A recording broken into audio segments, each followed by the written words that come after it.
Hi friend, good afternoon.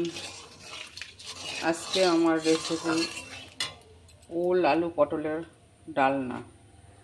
প্রথমে ফোড়ন দিয়ে দেবো। ফোড়নে আছে শুকনো লঙ্কা, জিরা, লবঙ্গ, এলাচ আর তেজপাতা। ফোড়নটা দিয়ে দিলাম। ফোড়নটা হয়ে গেলে দিয়ে দেবো টমেটো,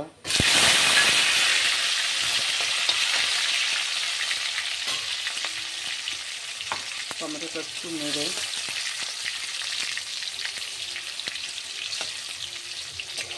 আজকে নিরামিষ তো, শুক্রবার আমার গুরুদেবের জন্মবার আজকে। এর জন্য আমরা শুক্রবারে করে নিরামিষ খাই। আজকে নিরামিষ রান্না করছি।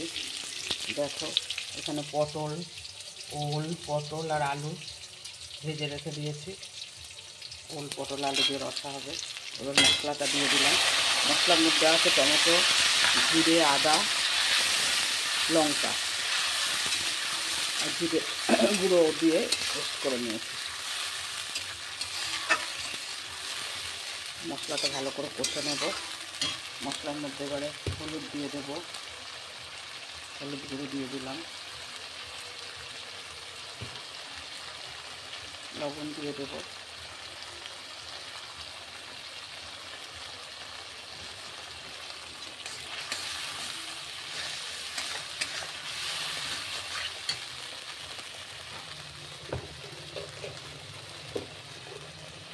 দেখো বন্ধুরা, রান্নাটা যদি তোমাদের ভালো লাগে অবশ্যই লাইক কমেন্ট করে জানাবে। ওলের ডালনা কে কে খেয়েছো। এবার দিলাম আখের গুড়। একটু মিষ্টি মিষ্টি হবে তরকারিটা, তাই জন্য একটু বেশি দিলাম আখের গুড়। আমি চিনি খাই না, যেহেতু আমার সুগার আছে তাই আমি চিনি পছন্দ করি না, কিন্তু একটু মিষ্টি মিষ্টি খেতে হলে আখের গুড় দিয়ে দিই।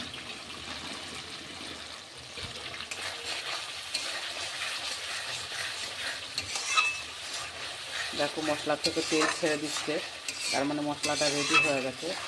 মশলা থেকে দেখো তেল ছেড়ে দিচ্ছে, তার মানে মশলাটা রেডি হয়ে গেছে। এবারে ভাজাটা দিয়ে দেবো, ওল আলু আর পটল ভাজাটা দিয়ে দেবো।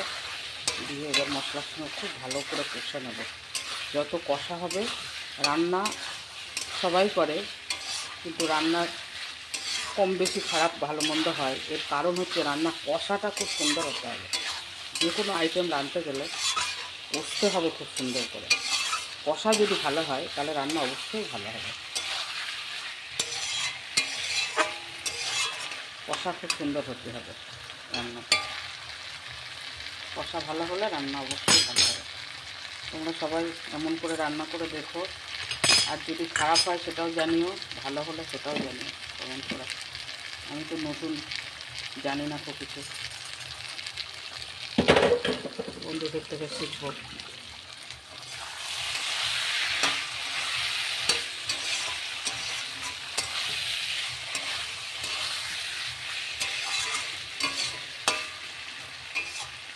কষা ভালো করে হয়ে গেলে তারপর জল দিয়ে দেবো।